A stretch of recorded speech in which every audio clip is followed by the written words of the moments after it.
سلام بچه چطورید؟ من رادمنم، این آقا سپهره و خیلی خیلی خوش اومدید که بچه تو این ویدیو، تو این شورت ویدیو یوتیوبی بچه قرار شده ما برج میلاد بسازیم. حالا شاید بپرسید خب چجوری؟ بچه ما قراره برج میلادمون رو درست کنیم، اما شما قراره در اصل درستش بکنید. آقا اون چیه گرفتی دستت؟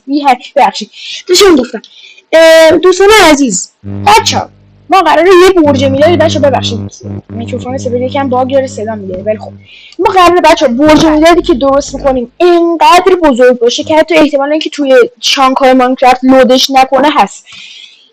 پس در ازای هر لایک شما 200 لایک، در ازای هر ساب 500 لایک، در ازای هر کامنت 300 لایک قراره بچه ها ما بذاریم و اینکه بله دیگه چیز ببخشید هست بچه ها لایک کامنت سابسکرایب فراموش نشه. پس برید دیگه ببینیم چیکار میکنید تا هفته آینده که وقت داریم. آقا نکن چه کاری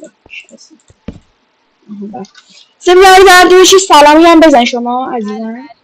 بابا سلام بچه ها. آقا برج میلادی که داریم شکلی بوده که دورهای آزمایشی که ما داشتیم رندر سیستم چون که تو بالاترین حالت هم بود باز نمیتونستی مثلا بالاشو ببینی. بله کلا خیلی چیز بزرگ و عظیمیه.